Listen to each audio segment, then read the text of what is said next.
Hello and welcome to Of Course It's Miracles, A Course in Miracles. I'm your host, Candace Johnson. Today we're talking about fear. Now, when I say fear, I'm not talking about the obvious version of fear, right? Like the panic that swells up right before you get in an accident or you're about to get in an accident or, you just lost your job and the tension is mounting. I'm talking about that underlying fear that runs rampant in our reality, that false belief that we all inherited through just the way that our reality works. That's the fear that I'm talking about. And to talk about this fear, I looked at the Bible for some symbolism. So we are going to be talking about the story of Job, partnered with A Course in Miracles text to really maybe give you some insight on this concept of something that I think that we all deal with on a day-to-day basis, even if we don't realize it. So with that, let's start the program. We'll have a word from our sponsors and then we'll get right into it. Hey, babe, when you get a chance, go into your beauty cabinet and let me know how many ingredients on the back of that skincare you can actually pronounce. Honestly, do you even know what they are? Your skin is your body's largest organ. Your body is an organic vessel. Everything you put on the skin goes directly into your bloodstream. That's why I designed Luluti Skincare. I wanted to create holistic skincare with intention. Our Euribia collection eases the process and brings back the natural balance so your skin can restore itself. First of all, it's a celebration of algae, which is a natural humectant, meaning that it draws hydration to the skin to give you the plump. It features chlorella, giant sea kelp, bladderwrack, spirulina, algae oil, and red algae. And that's just the tip of the iceberg. Let's go through the collection quickly so that I can tell you all the benefits. Our massaging facial soap bar strips dirt, not moisture. It's a hydrating cleanser made in the shape of a dome. This soap bar is like a gua sha, so it's circulating the skin as it's cleansing it. Our AHA treatment is a weekly detoxing mask, perfect for getting all the gunk out after everything that has come in contact with your face all week long. We use all natural acids, Dead Sea mud, Dead Sea clay, chlorella, excellent at detoxing. All of these ingredients actually draw out impurities from the skin. Raw honey, royal jelly, and giant sea kelp. The greatest part is that you can use it on your face and your armpits. Both of them should be detoxed regularly. Now, our Botox in a bottle, aka the probiotic and peptide serum mist, gives you all the nourishment of a serum without any of the weight. One of the star ingredients in this is the coconut water because it has the electrolytes to work just like it works in the body, remineralizing the skin and retaining hydration. We also added peptides, which is an amino acid that helps rebuild keratin, elastin, and collagen.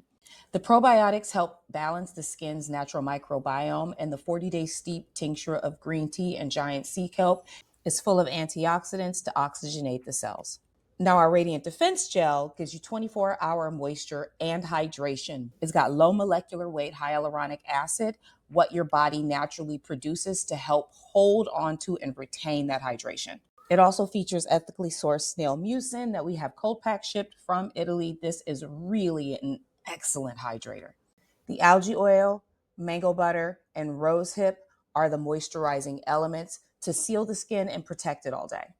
It also has passion flower, reishi mushroom, and chlorella. Unlike traditional skincare, you won't be purchasing this again in 30 days. It lasts for a long time.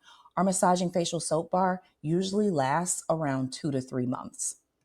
And we have a sample kit that will last you about a week so you can really delve into the products. It comes with the cutest carrying case and a 100% organic cloth. Subscribe to the website. Not only do you get 20% off your first purchase, free samples with every purchase. Subscribe today and download our free energy healing facial massage course, which is going to teach you the foundations of energy and how to give yourself an excellent facial massage. So if you're looking to clean out your beauty cabinet and ditch the 10 steps, the 8 steps, the this step, the that step, and have a quick, easy treatment that always works, check us out. Just head over to lulutiskincare.com. You'll find the link in the description. Now, let's get back to the show.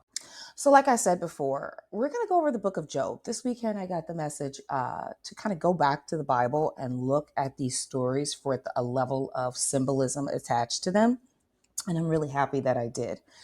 Because when I was a kid, I think the book that scared me the most in the Bible, which I went to a very religious school, so I had to study the Bible, was the book of Job. And I remember being in church, and the message that came to me was to fear God, because at any moment, anything can be taken from you, right? Nothing is promised.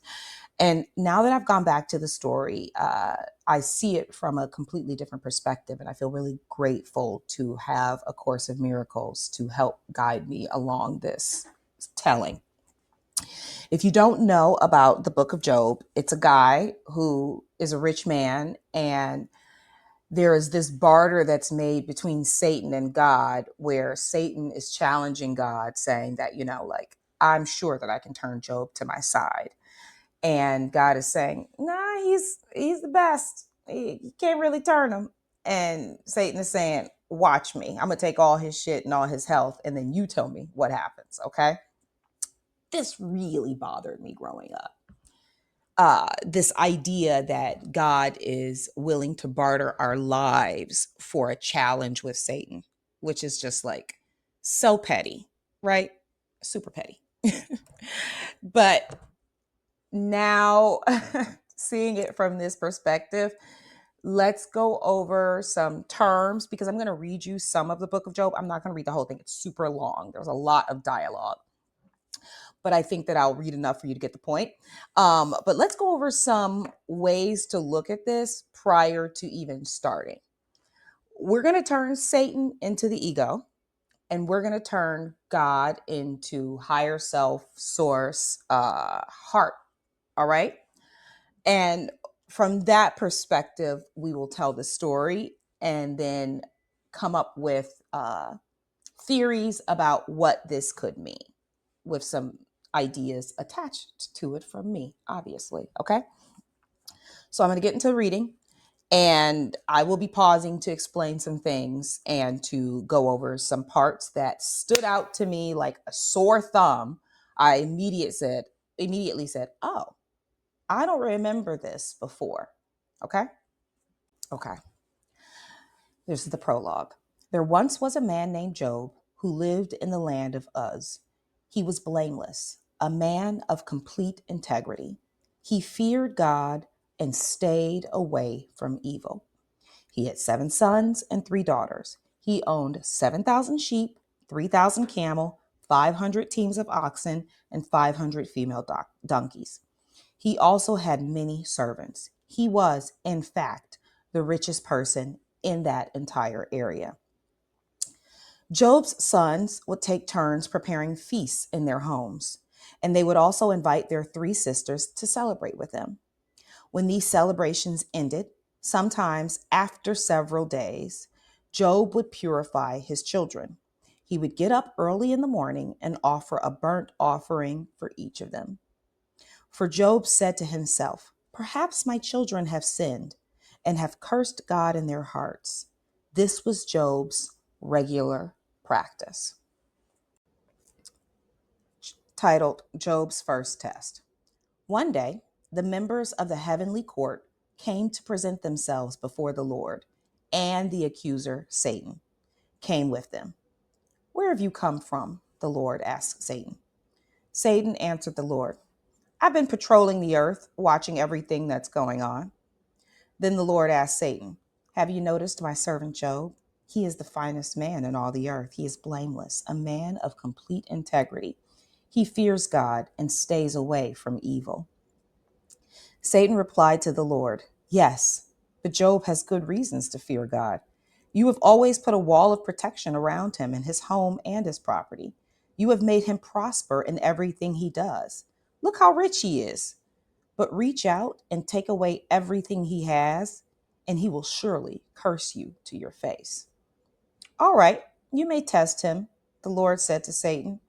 Do whatever you want with everything he possesses, but don't harm him physically. So Satan left the Lord's presence. One day, when Job's sons and daughters were feasting at the old brother's house, a messenger arrived at Job's home with this news. Your oxen were plowing with the donkeys feeding beside them. When the Sabians raided us, they stole all the animals and killed all the farmhand. I am the only one who escaped to tell you. So Job's getting his first bad news. While he was speaking, another messenger arrived with this news. The fire of God has fallen from heaven and burned up your sheep and all the shepherds. I am the only one who escaped to tell you. While he was speaking, a third messenger arrived with this news. 3 bands of Chaldean raiders have stolen your camels and killed your servants. I am the only one who escaped to tell you. While he was speaking, another messenger arrived with this news. Your sons and daughters were feasting in their oldest brother's home. Suddenly, a powerful wind swept in from the wilderness and hit the house on all sides. The house collapsed, and all your children are dead. And I am the only one who escaped to tell you. Job stood up and tore his robe in grief. Then he shaved his head and fell to the ground to worship. He said, I came naked from my mother's womb, and I will be naked when I leave. The Lord gave me what I had, and the Lord has taken it away. Praise the name of the Lord. In all of this, Job did not sin by blaming God. So obviously, the story starts off with just talking about Job, and then all of this drama befalls him. And before he can even get himself together from the first story, there's other people showing up, other people showing up, other people showing up, other people showing up. All right. And he is devastated, as one would be if this had happened to them. But there's some things that called to me in this, but I'm not going to say them just yet. I'm going to keep reading. But in essence, all his kids are dead. All his animals are dead. All his servants are dead. All his farmhand are dead. All of his riches are practically out the window, right? One day, Job's second test. One day, the members of the heavenly court came again to present themselves before the Lord, and the accuser, Satan, came with them. Where have you come from? The Lord asked Satan. Satan answered the Lord, I have been patrolling the earth, watching everything that's going on. Then the Lord asked Satan, have you noticed my servant Job? He's the finest man in all the earth. He is blameless, a man of complete integrity. He fears God and stays away from evil. And he has maintained his integrity, even though you urged me to harm him without cause. Satan replied to the Lord, skin for skin. A man will give up everything he has to save his life. But reach out and take away his health, and he will surely curse you to your face. All right, do with them as you please, the Lord said to Satan, but spare his life. So Satan left the Lord's presence, and he struck Job with terrible boils from head to foot. Job scraped his skin with a piece of broken pottery as he sat among the ashes. His wife said to him, are you still trying to maintain your integrity? Curse God and die. But Job replied, you talk like a foolish woman. Should we accept only good things from the hand of God and never anything bad? So in all this, Job said nothing wrong. Okay, now is where I want to take this story and twist it. I want to take it and I want to pull all the symbols out of it so that we can get a better understanding of what is going on. Okay? So, first thing that called out to me was Job is a man who fears God and stays away from evil. That's the first paragraph in this entire story. And that really called out to me because growing up, we were taught to, maybe you weren't, I was taught to fear God. And that really bothers me. Okay. And this is when I'm going to turn it over before we finish this story to A Course in Miracles. And it's all about fear as lack of love. We're going to go there. Okay, this is being filmed in 2 parts if you see me in 2 different outfits on YouTube because I came back to this because I had more questions than answers. So in my will to know, I read and read and read last night, and I came across even more great content from A Course in Miracles text that I wanted to share with you. Okay, this is in chapter 3, section 4, creating versus the self-image. The devil, that's in quotes, is a frightening concept because he is thought of as extremely powerful and extremely active. They got him walking around the earth, right? He is perceived as a force in combat with God, battling him for possession of the souls he created. He deceives by lies and builds kingdoms of his own in which everything is in direct opposition to God. Yet he attracts man rather than repels them, and they are seen as willing to sell, that's in quotes, him their souls in return for gifts they recognize are of no real worth. This makes absolutely no sense. The whole picture is one in which man acts in a way he himself realizes is self destructive, but which he does not choose to correct and therefore perceives the cause as beyond his control. Automatically, that's saying that this battle is not real, right? Like, let's just concretely say that this battle is not real. This was not a real battle. Now, in chapter 4, the root of all evil, this section says, part 2, right teaching and right learning. Nothing can reach the soul from the ego, and nothing from the soul can strengthen the ego or reduce conflict within it. The ego is a contradiction. Man's self and God's self are in opposition.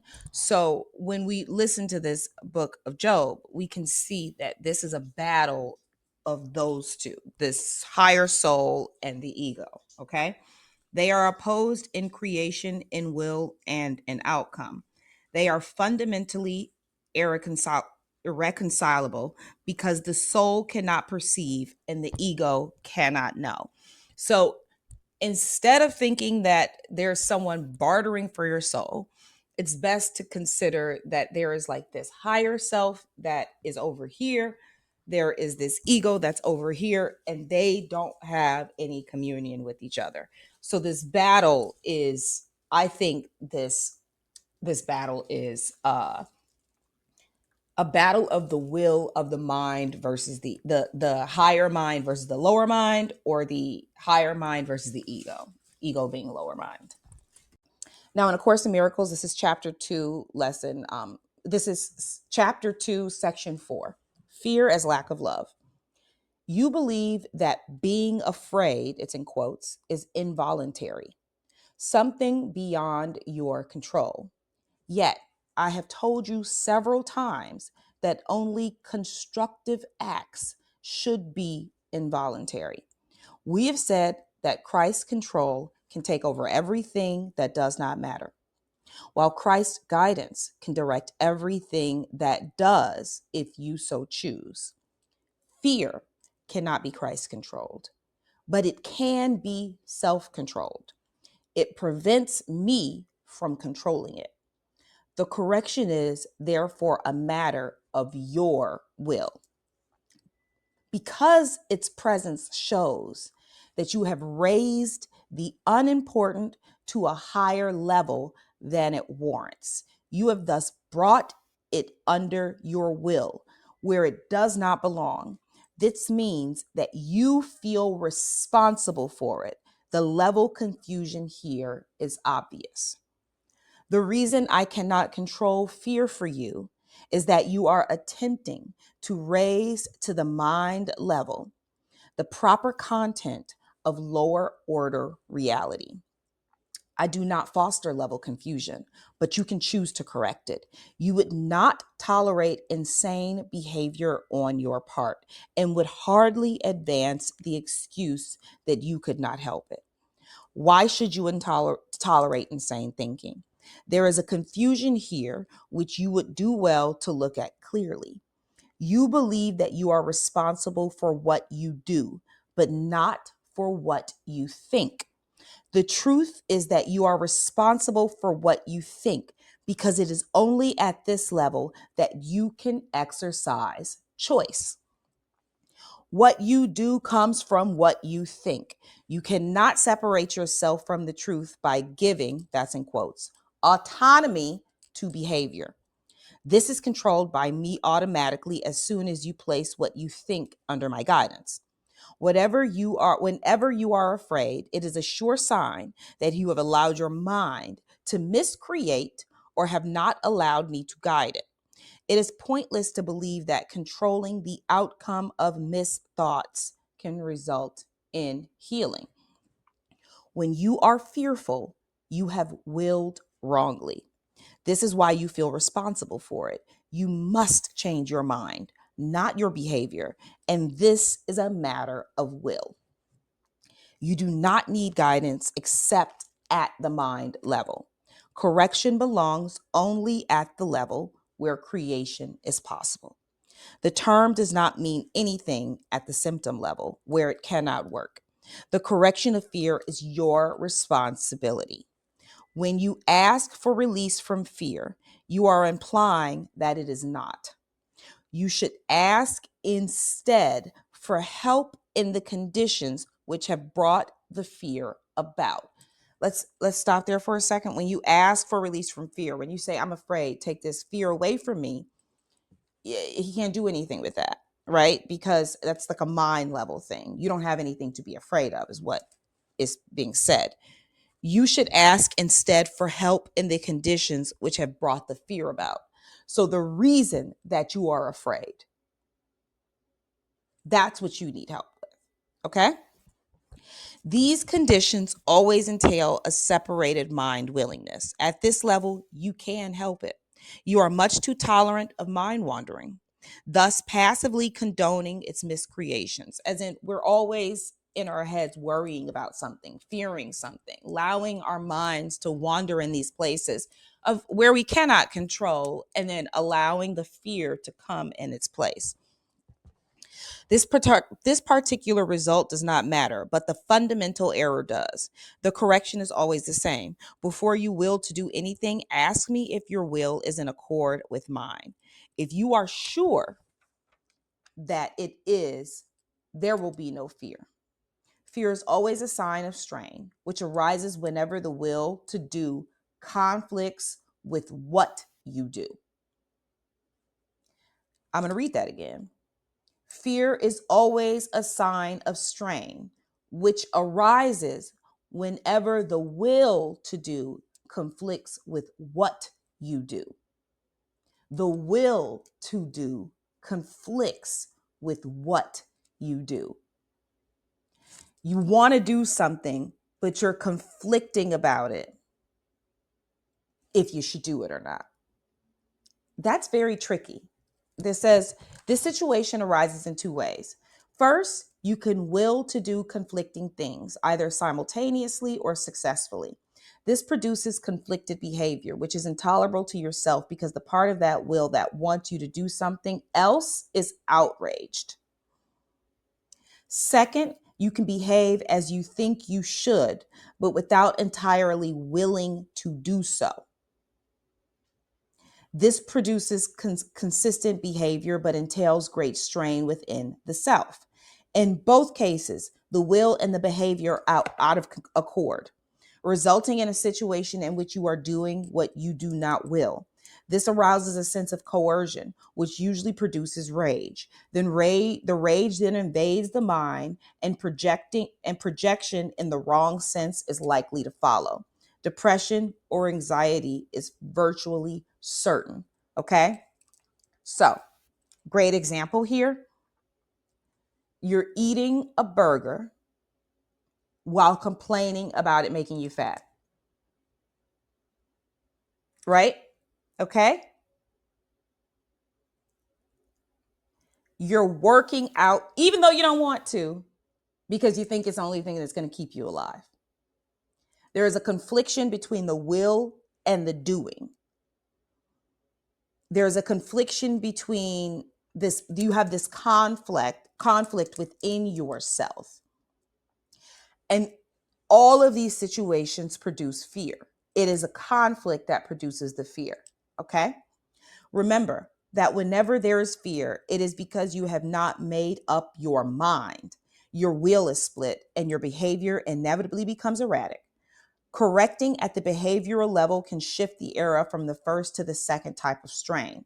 Okay. So if you say, Lord, please don't make me fat, you still got to go up to, why do I think this burger makes me fat? If you say, please don't kill me if I do this workout, you still have to go out to, why am I working out if I don't feel like it? Right?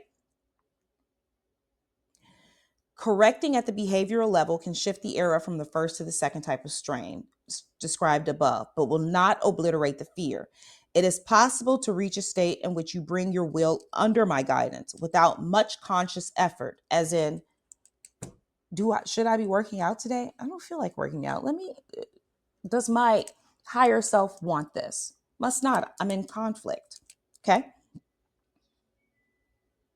It is possible to reach a state in which you bring your will under my guidance without much conscious effort, but this implies habit patterns which you have not developed dependently as yet. God cannot ask more than you will. The strength to do comes from your own undivided will to do. There is no strain in doing God's will as soon as you recognize that it is also your own. When you know it's something that feels good to you, you want to do it. The lesson here is quite simple, but particularly apt to be overlooked. I will therefore repeat it, urging you to listen. Only your mind can produce fear. It does so whatever it is, it does so whenever it is conflicted in what it wills, thus producing inevitable strain because willing and doing become discordant. This cannot be corrected by better doing, but it can be corrected by higher willing. Okay? It can be very confusing, but I want to stay here. Now let's go back to Job, okay? Because the conflict becomes obvious. Fearing God and staying away from evil is a conflict. To fear God means that you think about it as fearing the higher self, as fearing the self. You think that at any point, anything could happen to you from something outside of yourself to attack you, to take away all your riches, to make you sick, to kill you, and you die, right? How many of us live like this, right? We have been ingrained with this level of fear. It is in our systems of belief. Let's think about this for a second. How much do we do on a day-to-day basis simply to assuage our fears? Okay. You're on your way to work. You're going to be late. If I'm late to work, I'm going to get fired. If I don't eat right, I'm going to get cancer. If I don't work out, I'm going to get fat. If I don't wake up on time, I'm not going to have the day that I want to have. If I don't go to sleep on time, I'm not going to get enough sleep. It's everywhere. It's within us. We were taught with fear. It's an excellent way to control someone. Job fears for his children. Out of his fear of God, he literally sacrifices every week for them so that something doesn't happen to them. Our children are an excellent way to see how this fear exists at this underlying level, right? We worry about our children endlessly. They could be kidnapped, they could be killed, they could be maimed, they could have no friends, they could end up homeless because they didn't go to the right school, they could end up stupid because they didn't study. All of these fears, and we utilize them as teaching methods. Don't do this, you could fall. Don't do this, you could die. Don't do this, you won't have friends. Don't do this, you'll get sick. Don't go outside, you'll get kidnapped. Don't stay in the house, you won't have fresh air. Like all of these ways in which we utilize fear as a sort of programming to maintain control. Okay. And when we allow these fears to insert themselves in our reality, we give the ego a place to hover around. We give the ego a place to test us. Okay. I'm going to take it even further than this. I'm a big fan of conspiracy theories. It's one of my favorite things. Okay. And there are times when I'm reading something or delving deep into something that is incredibly scary or disturbing. And there are times where my ego and my heart have a true conflict. And I, being, what's the right word here? Prideful, just like to me, this Satan against God, I have this conflict of the ego versus the heart, where I think that my soul, which is indestructible, but let's put it even further than that. I don't think that I can be disturbed so much that I have to put it away. I think that I am just beyond that, right? I'm so prideful that I can read this and it won't disturb me. I've brought in a level of disturbance into my atmosphere, uh, and now I'm in a situation where the conflict can arise. I'm not saying that I'm always going to subjugate myself to it, but I let Satan in. I let the ego win. I let it hover around my space. Okay? And I think that's what the point of this idea is that we allow these fears, this conflict of will versus doing, this idea that we allow this mindset to control and rule our days.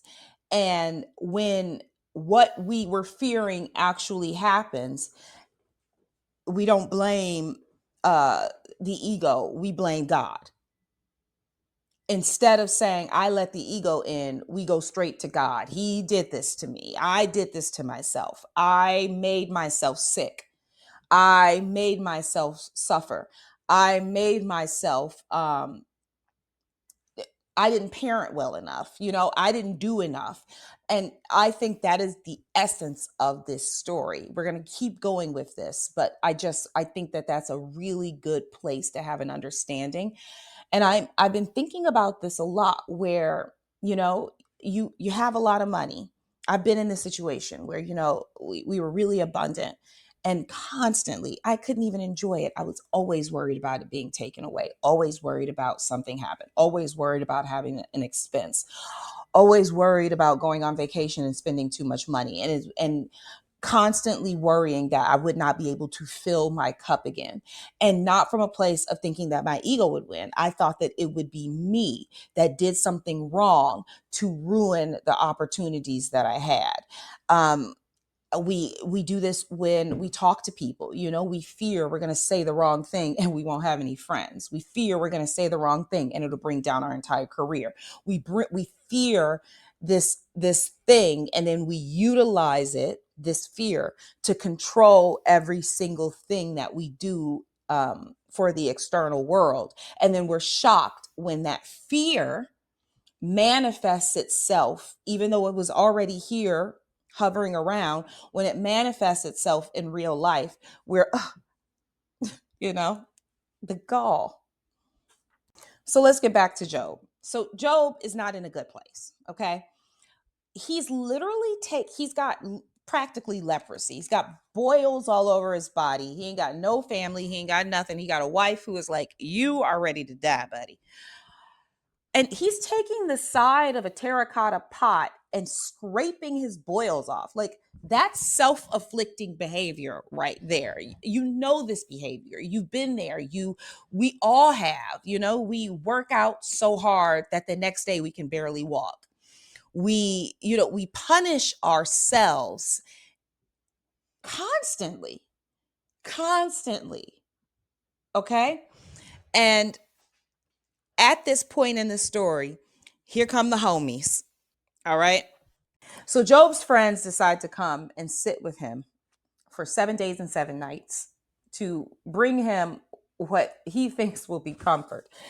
And he is in a state. Okay. The richest, I'm pretty sure, there's a saying in here where it says that, he says, well, God gave it to me, God can take it away. Technically is blaming God. That's blaming yourself. Well, which is, we all do that too. But there is a part in this where Job doesn't say outside of himself. He doesn't project the words that uh, he's mad at God when he gets sick.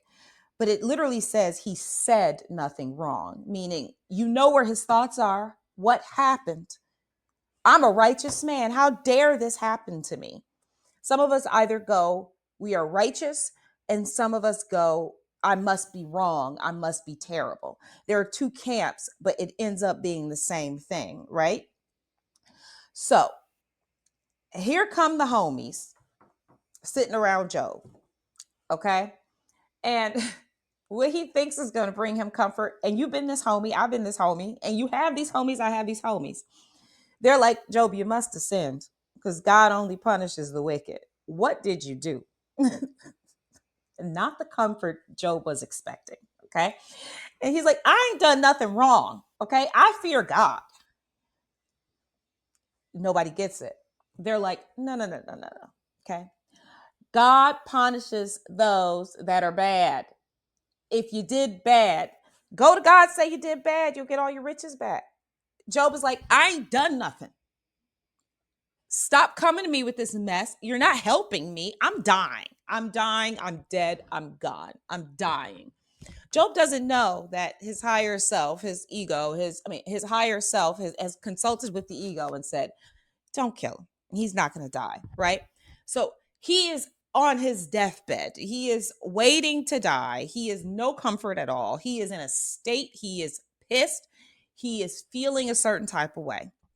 And there's this level of, ego is still there playing around because instead of considering that his fears have come to pass and that he has had these fears within him, he is in a blameless state of righteousness, while his friends, which are mirrors of him, are coming to consult with him and saying, you must have done something wrong to anger God.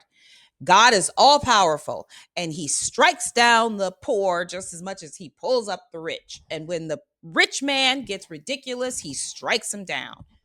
No comfort. So let's think about ourselves here, okay? Your homie, I'm just going to make this one up, gets pregnant by a Dusty. I'm being judgmental here on purpose. And you think, well, of course you did. You deserve this. What did you think was going to happen? Right? Or you have a friend who's having tax problems and you think, well, I see how you did your taxes. What'd you think? Of course you got punished. Of course you got punished. You have a friend who's struggling with their weight and you're judging everything that they eat. This is something we do constantly. And it's that back to that idea, this conflict of will and doing, where we think this equals this, and that if you do this, this must happen, right? The first thing you ask someone when you find out someone has like cancer, what did they smoke? Well, what were they eating? They'll tell you, he had cancer and he was the healthiest man that I even knew. Like, that's a thing, right? Like, there are these ways where we think and where these fears are that this will and that this equals this, and that if you do this, this will happen. Let's take it back to something like smoking, which I totally struggle with. Okay. I either do one of the two. First, I will to do something that is conflicting because it's not good for me, right? But I do it anyway because I want to, right? The will and the want. Or I try to quit because I think I'm supposed to,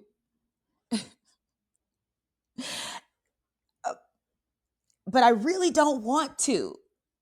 And then I have this strain within myself. Those are the two different types of fear. It's right there in front of me.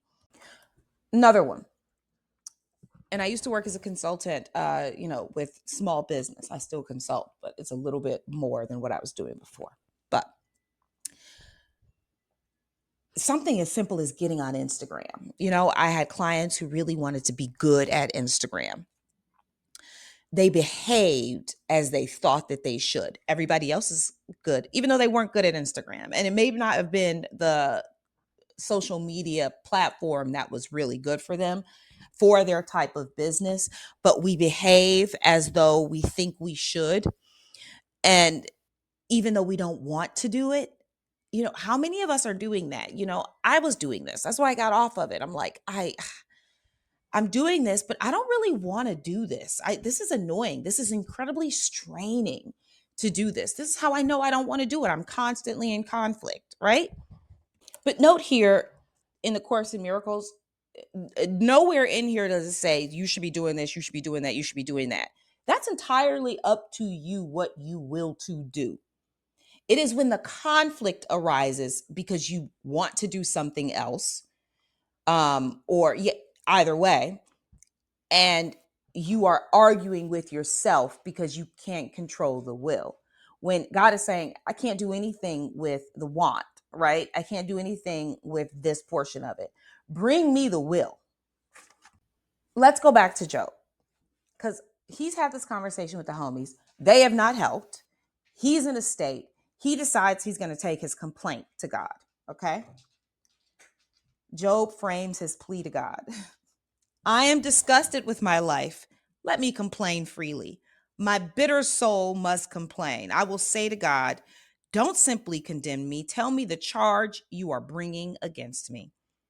What do you gain by oppressing me? Why do you reject me, the work of your own hands, while smiling on the schemes of the wicked? Are your eyes like those of a human?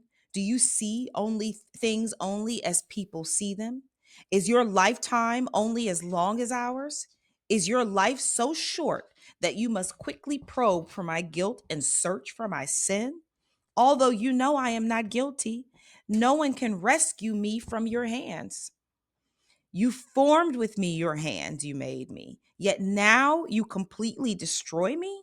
Remember that you made me from dust. Will you turn me back into dust so soon?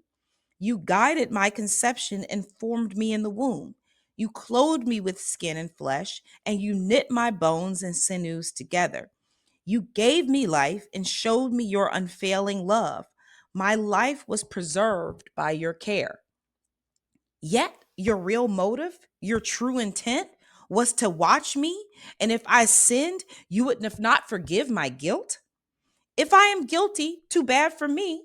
And even if I'm innocent, I can't hold my head high because I am filled with shame and misery. And if I hold my head high, you hunt me like a lion and display your awesome powers against me. Again and again, you witness against me. You pour out your growing anger on me and bring fresh armies against me. Why then did you deliver me from my mother's womb? Why didn't you let me die at birth? It would be as though I had never existed, going directly from the womb to the grave. I have only a few days left, so leave me alone, that I may have a moment of comfort before I leave, never to return from the land of darkness and utter gloom. It is a land as dark as midnight, a land of gloom and confusion, where even the light is dark as midnight. Now, Job could win an Oscar for this display, okay? He ain't done nothing wrong. He's about to die. Just let me die. Why did you even let me be born? How many of us have been there when something bad goes wrong and we're just like, I am over it. And instead of seeing where the ego has taken hold and kind of trying to set our lives back in order, we play the blame game amongst ourselves. We punish ourselves even more. Okay. And this is just so ridiculous. So Job then speaks of his blessings. And I want to see if you can pick up on where Job's ego is when he starts talking about how innocent he is and all the blessings that he had. But first, a word from our sponsors. I have a very serious question for you. Now, don't be embarrassed. How you pooping? If it's not a couple of times a day, you might want to try an enema. I know how it sounds, but hear me out, because as a person who suffers from chronic Lyme disease, I can tell you it changed my life. Here's something I didn't know that I learned before I started doing enemas. If you don't release the toxic waste, it actually redistributes through the bloodstream, and it can wreak havoc on your lymphatic system, on your energy levels, and on your overall recycling system, if you know what I mean. And every now and then, it's a really good idea to clean yourself out. And with Happy Balm, you can do it in the privacy of your own home. I don't know if you've ever gone to get a colon cleansing, but it ain't so personal. There are a few products from this company that I love, which is why I support them. One is their enema kit. It is easy to use, easy to clean. It comes with everything that you need. Now, these are coffee enemas, and they have a light roast and a dark roast. And coffee is very special for enemas, and I'm going to tell you why. Unlike traditional roasted coffee, this organic green coffee actually helps flush the liver up to 28 times by increasing the bile in your system, which is what cleans your liver out. It also helps with digestion when you increase and stimulate that bile production, which is what causes you to release the waste that may have been sitting around for a while. Another thing that I love is the back flush treatment, which is a way to get all of the minerals, the probiotics, the nutrients that you need back in the system immediately, because whatever you put up your butt, it goes straight into your bloodstream. This means it's going to bypass the digestive system, which has really key microbiome and acids that break down some of those key ingredients before they can get everywhere they need. You can just go right past that and get it right where you need it to go. If you're interested in doing a detox clean out, I do them about once a quarter. You can use my code LULUDI to get 5% off. The link and the code are in the description below. Happy cleansing. All right, we're back. Okay, so Job speaks of his former blessings. I long for the years gone by when God took care of me, when He lit up the way before me and I walked safely through the darkness. When I was in my prime, God's friendship was felt in my home. The Almighty was still with me, and my children were around me. My steps were awash in cream, and the rocks gushed olive oil for me. He deserves an Oscar. He's so dramatic. Those were the days when I went to the city gate and took my place among the honored leaders. The young stepped aside when they saw me, and even the aged rose in respect at my coming. The princes stood in silence and put their hands over their mouths. The highest officials of the city stood quietly, holding their tongues in respect. All who heard me praised me. All who saw me spoke well of me. For I assisted the poor in their need and the orphans who required help. I helped those without hope, and they blessed me. And I caused the widows' hearts to sing for joy. Everything I did was honest. Righteous covered me like a robe, and I wore justice like a turban. I served as eyes for the blind and feet for the lame. I was a father to the poor and assisted strangers who needed help. I broke the jaws of godless oppressors and plucked their victims from their teeth. I thought, surely I will die surrounded by my family after a long, good life.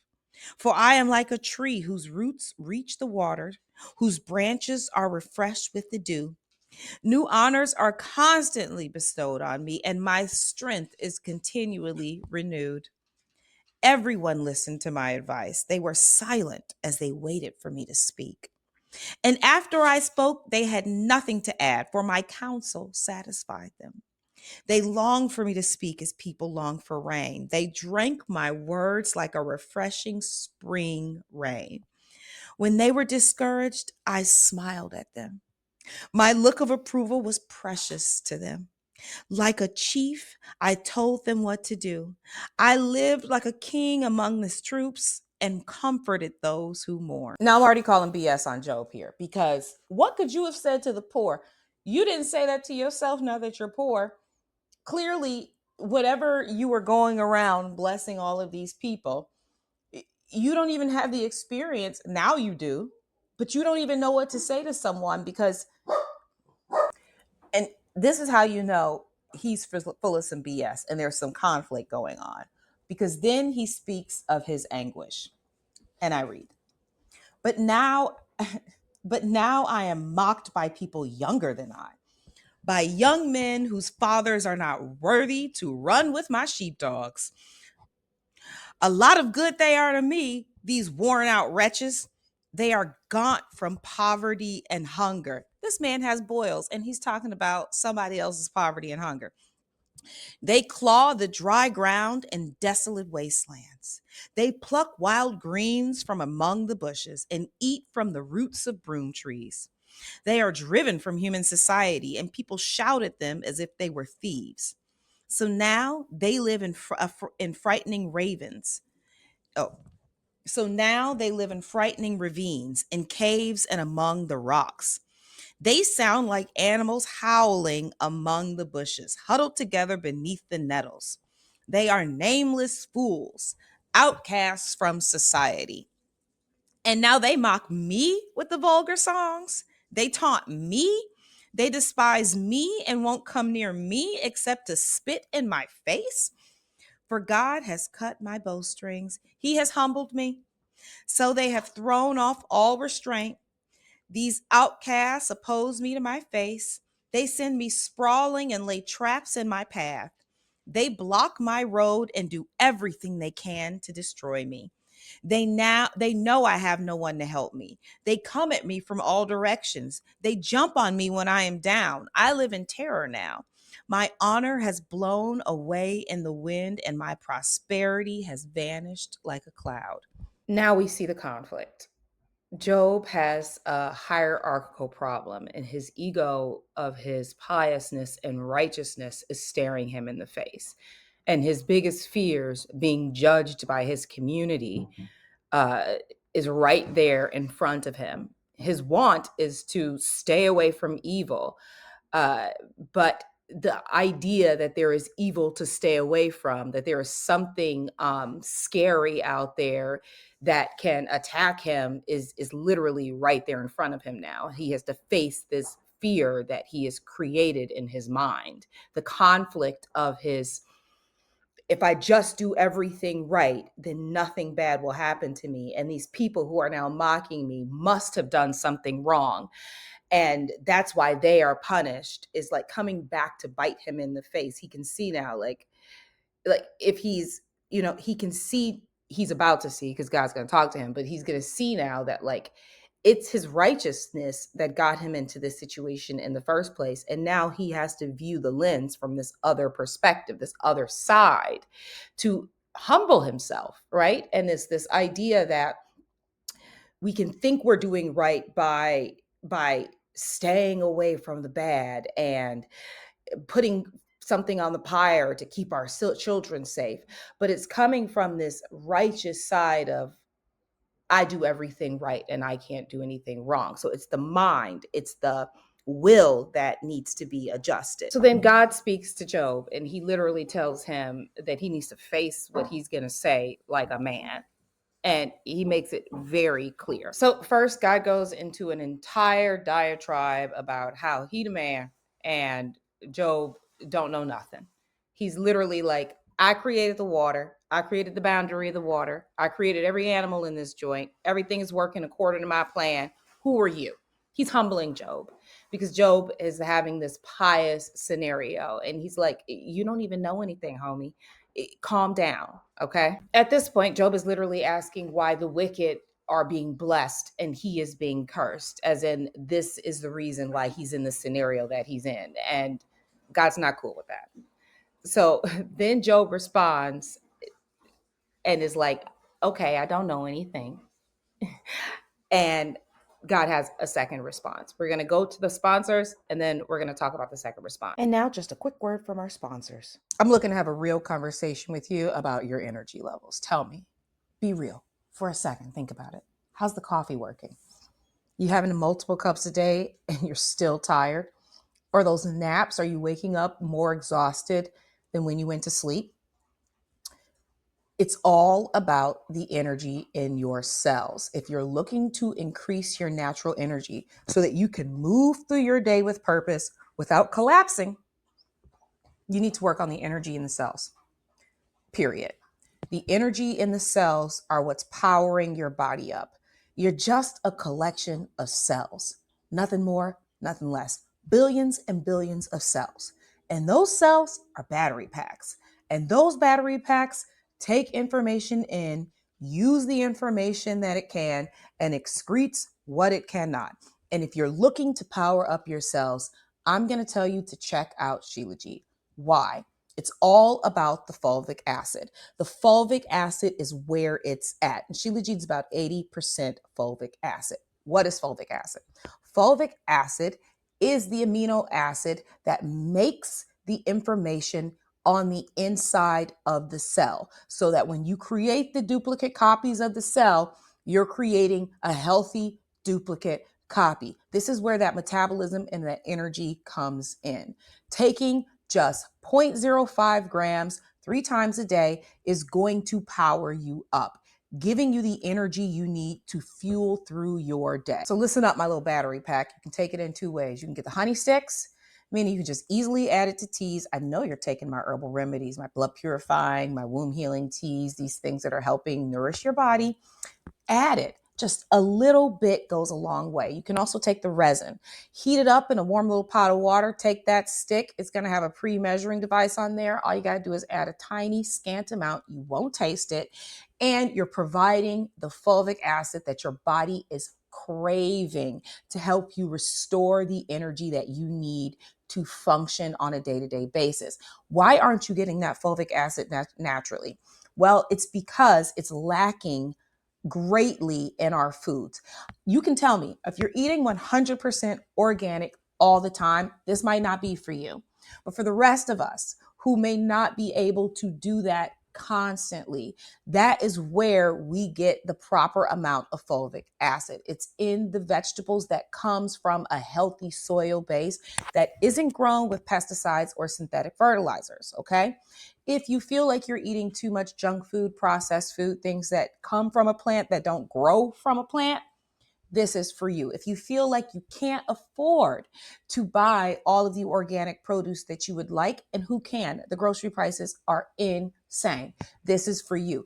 If you feel like the nap's not working and the coffee ain't doing it, this is for you. It's time to energize your body so that you can thrive, okay? And I'm not going to leave you hanging. Go to shop.naturalshilajit.com/luluti-skincare. Use code CANDACE for 10% off. Obviously, that link is in the description. Enjoy. And now back to the program. So the Lord challenges Job again, and he says, brace yourself like a man, because I have some questions for you and you must answer them. Will you discredit my justice and condemn me just to prove you are right? Are you as strong as God? Can you thunder with a voice like his? All right, put on your glory and splendor, your honor and majesty. Give vent to your anger. Let it overflow against the proud. Humiliate the proud with a glance. Walk on the wicked where they stand. Bury them in the dust. Imprison them in the world of the dead. Then even I would praise you, for your own strength would save you. You're acting like you can fight this ego without actually acknowledging these fears and this piousness and pride that is within you. That's what he's saying to Job.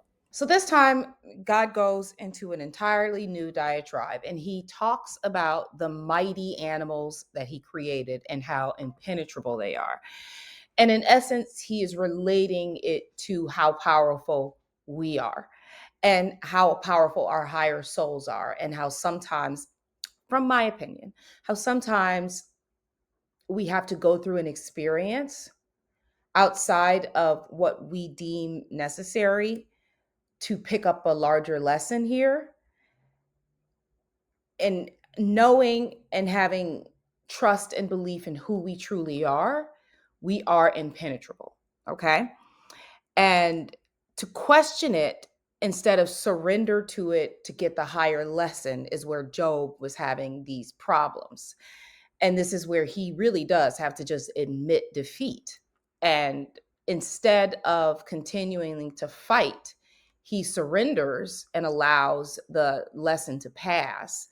And it's almost like when things come up in our chaotic fields based on what we create, we don't just surrender, be still, be quiet, and listen, we seek all of these ways to try to control the circumstance and fight, looking for excuses outside of ourselves, looking for excuses within ourselves, blaming everybody else for the problem, when in reality, our higher selves may be trying to get us to be still and listen. So, this idea that we were made impenetrable, the soul is perfect, that needs no correction. And we are a soul playing a role in a human body. We are as we need to be.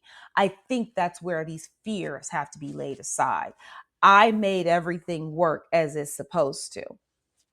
There is something here about the dark night of the soul, which I think Job is what he experienced and how it potentially helped him be a better rich man, right?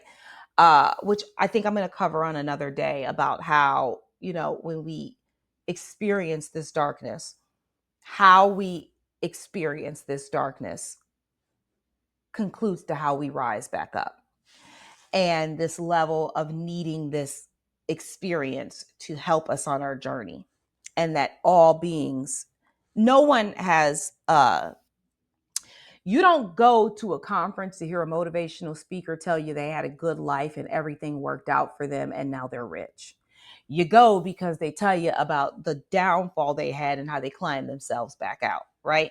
There's something to that I want to cover later, but let's stick with the fear here. This level of feeling that we can be attacked and penetrated is supposedly against our nature. And when we have the trust in who we are, we can go about life without having to try to play. He's saying, you can't pay me back. Trying to give something because we think we'll be better at receiving something. If we give this, it's almost like we're bartering with God, and that barter doesn't work. To end this, I'm going to go over the correction for lack of love from A Course in Miracles, the next section in this area, so that we know how to deal with it. Okay. The first corrective step is know first that this is an expression of fear. Then say to yourself that you must somehow have willed not to love, or the fear which arises from behavior will conflict could not have arisen. Then the whole process is nothing more than a series of pragmatic steps in the larger process of accepting the atonement as the remedy. These steps can be summarized as follows. Step 1, know first that this is fear, okay? You have to know is emphasized here, that you have willed not to love, okay? Second one, fear arises from lack of love.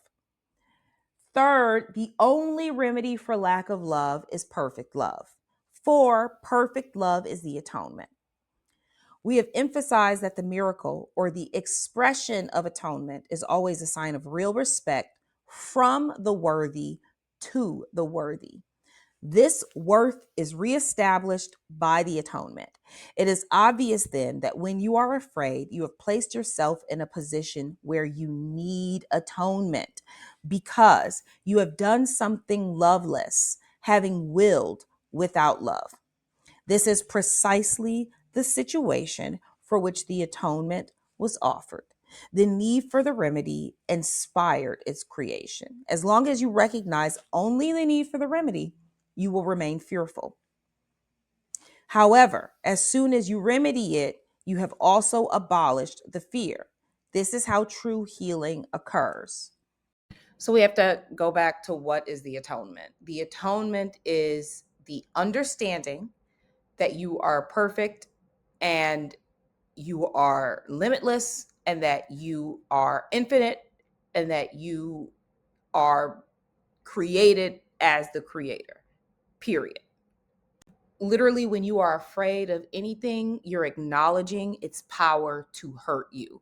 When the atonement says that you can't be hurt. And it goes on to say, everyone experiences fear and no one enjoys it. Yet it would take very little right thinking to realize why fear occurs. Very few people appreciate the real power of the mind, and no one remains fully aware of it all the time. However, if anyone hopes to spare himself from fear, there are some things he must realize and realize fully. The mind is a very powerful creator, and it never loses its creative force. It never sleeps. Every instant it is creating, and always as you will. Many of your ordinary expressions reflect this. For example, when you say, don't give it a thought, you imply that if you do not think about something, it will have no effect on you. And this is true enough. On the other hand, many other expressions clearly illustrate the prevailing lack of awareness of power of thought. For example, you say, just an idle thought, and mean that the thought has no effect.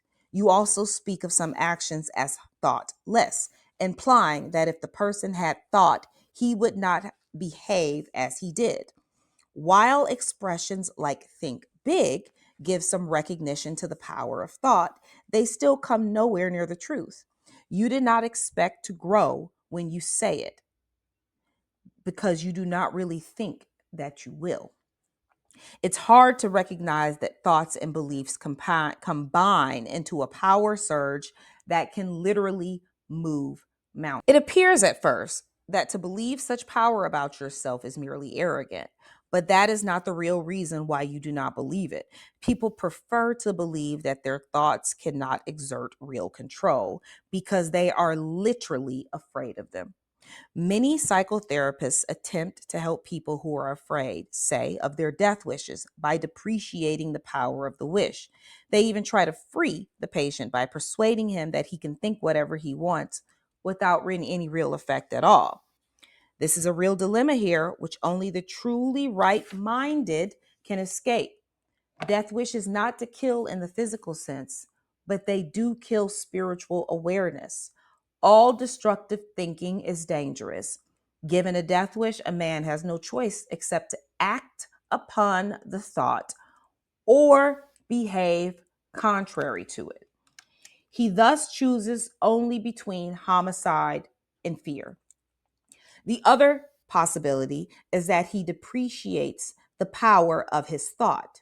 This is the usual psychoanalytic approach. It does allay guilt, but at the cost of rendering thinking impotent. If you believe that what you think is ineffectual, you may cease to be overly afraid of it, but you are hardly likely to respect. The world is full of examples of how man has depreciated himself because he is afraid of his own thoughts.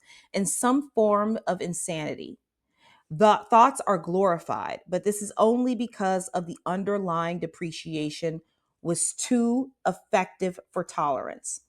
The truth is that there are no idle thoughts. All thinking produces form at some level.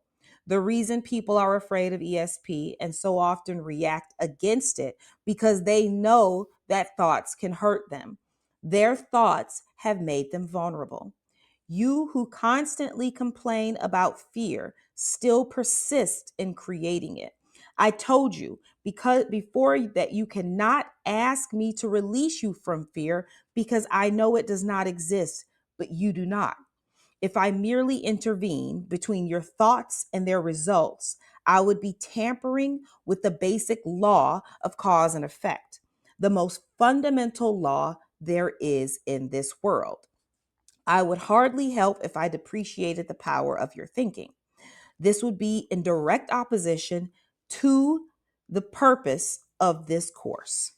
It is much more helpful to remind you that you do not guard your thoughts carefully, except for a small part of the day and somewhat inconsistently, even then. You may feel at this point that it would take a miracle to enable you to do this, which is perfectly true. Men are not used to miraculous thinking, but they can be trained to think that way. All miracle workers need this kind of training. I cannot let them leave their minds unguarded, or they will not be able to help me. Miracle working entails a full realization of the power of thought and real avoidance of miscreation. Otherwise, a miracle would be necessary to set the mind itself straight, a circular process which would hardly foster the time collapse for which the miracle was intended. Dark night of the soul. nor would it induce the healthy respect for the true cause and effect which every miracle worker must have. Miracles cannot free the miracle worker from fear. Both miracles and fear come from thoughts. And if you were not free to choose one, you would also not be free to choose the other. By choosing the miracle, you have rejected fear. You have been afraid of God, of me, of yourselves, and of practically everyone you know at one time or another. This is because you have misperceived or miscreated us and believed in what you have made. You would never have done this if you were not afraid of your own thoughts. The vulnerable are essential miscreators because they misperceive creation. So let's break this down. Okay. This is why I came back. I'm telling you, this is why I came back for the next day, because I even had to just like break this down and distill this. Our thoughts are things. Everything we think we create, period, on some level of reality. We have to learn how to consciously control our mind. That is our purpose here on earth, is to learn how to consciously create. The only way we can consciously create is to learn to control the thoughts. There are no idle thoughts. So when our mind wanders, we are creating reality based on our fears, our past, the future that hasn't happened yet. And this is when we have to pause and ask for a miracle. This is when we pause and ask to reorder our thoughts. And that is the most, I think, probably the most difficult thing for a human to do, because the mind is a wanderer. It really does go all over the place. So I went back to the book, and here's what I got. Chapter 3, Retraining the Mind. And it says, seek ye the first the kingdom of heaven, as in get your energy up, accelerate your energy. When you know that your thoughts are not working for you but against you, it's telling you that you're in this false world. You have a lower energy. You need to raise up your consciousness. You're trying to raise your mind to reach its higher self, right? And not the body. And you literally say, I will ye first the kingdom of heaven. And you are literally saying, I know what I am and I will to accept my own inheritance. And this is a way to control the mind. I know what I am and I will to seek my inheritance. This can get you out of the fears from the past. This can get you out of the fears of the future and set your mind back into the right course. It's so important for us to keep our energy high, where this antenna, AKA the mind, can pick up the good thoughts. Almost as if the moment you notice that you're having a day of false thinking, you just know that your energy is not in the right place. And instead of trying to control the thinking, I think it would be best to try to control the energy and get yourself to a higher space where you are in heaven, as in when your mind is in with the light. And this is how you have a better hold on your mind when you are in this higher space. The misuse of will engenders a situation which, in the extreme, becomes altogether intolerable. Pain thresholds can be high, but they are not limitless. Eventually, everyone begins to recognize, however dimly, that there must be a better way. At this recognition becomes more firmly established, it is because it becomes a perceptual turning point. This ultimately reawakens the spiritual eye, simultaneously weakening the investment in physical sight. The alternating investment in the two types of levels of perception is usually experienced as conflict for a long time and can be very acute, but the outcome is as certain as God. The spiritual eye literally cannot see error and merely looks for atonement. Practically, this is saying that, look, you can only get so far with your miscreations before you're automatically brought back to where you need to be. That is the gift that we have. So you've probably been in this situation before, when things are going so bad that all you can do is surrender to whatever is going on. And that is saying that you can no longer look around and try to control everything with your perception. You have to let it all go. And that is when the spiritual eye awakens and lets in more information. So I think this is saying surrender faster.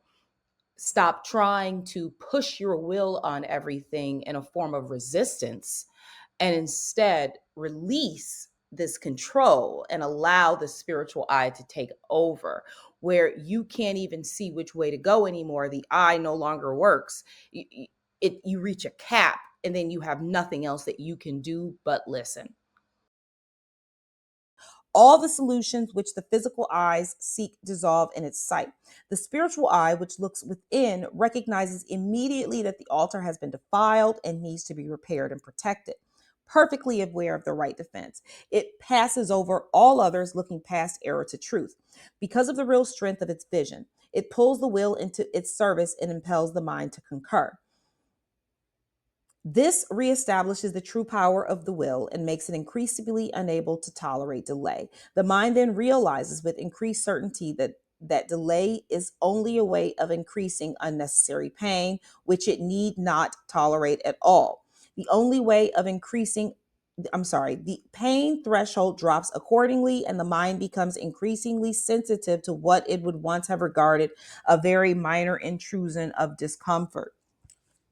The children are entitled to perfect comfort, the children of God are entitled to perfect comfort, which comes from a sense of perfect trust. Until they achieve this, they waste themselves and their true creative powers on useless attempts to make themselves more comfortable by inappropriate means. But the real means is already provided and does not involve any effort at all on their part. Their egocentricity usually misperceives this as a personally insulting, an interpretation which obviously arises from their misperception of themselves. Egocentricity and communion cannot exist. Even the terms are contradictory.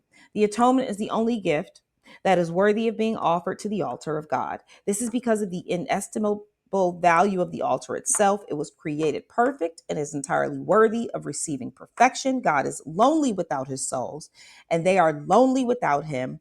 Men must learn to perceive the worlds as a means of healing the separation. The atonement is the guarantee that they will ultimately succeed. So there is this idea here that our wills will reach a level where we won't be able to continue to justify them anyway, and we will reach a cap. And when we reach the cap, the third eye takes place and can see beyond them, and it switches the mind automatically. There's this safety net in recognizing that only Job could get so far in his pain, in his threshold. Eventually, something would shift because the atonement is the necessary process. We are all headed in the same direction. This kind of reminds me of a couple of things. One, collective thought and what's happening in the actual world. Two, the idea that the light worker is here to heal themselves, to bring about a sense of atonement, to help the process move along more swiftly. Three, the concept of will and working at the will level to ask for atonement from the level of will instead of the level of fear. So instead of saying, please, God, pray for my children that they don't hurt themselves today, we say, please, God, release the ideas of the false reality that my children can hurt themselves. Why do I will the need for safety in my children is the question we would have to ask ourselves. Why do I feel fear when it comes to my children? Do you know? That's kind of where we have to go. The fear God can't handle because it's not on the level, it's not where he is. He doesn't go that low. It's so low beyond him. It doesn't really exist. It's an illusion. So we have to look at the will for why safety is a measure we need to call in. Where do we feel unsafe? And then I think asking for the atonement is required to release those barriers and to have the faith and the trust and the knowing that the safety isn't really a concern at all. It's to know that that is an illusion. And then I think to break the habit of going with that illusion instead of against it. Okay. This went a lot longer than I was expecting, but I believed that I answered some questions that I had, and I hope that I answered some questions that you had just about fear in general, and where I allow this little nagging to take place in the back of my head about my animals, about safety, about money, about all of these things that I have no control over, and they're really not in my jurisdiction, in my wheelhouse. So practicing the atonement and bringing in a sense of healing of the altar and really I'm going to be paying attention a lot more to my will and my mind to try to bring about some change. And I hope that you do too. I'm CanDace with A Course in Miracles, of Course in Miracles, A Course in Miracles. I hope you guys have a lovely day. I will be doing the Pluto report next week. Until then, have a fabulous time. I've got some fun stuff coming with Pluto. Subscribe to the website. I have some amazing things coming up that I think you'll be interested in. Until then, goodbye.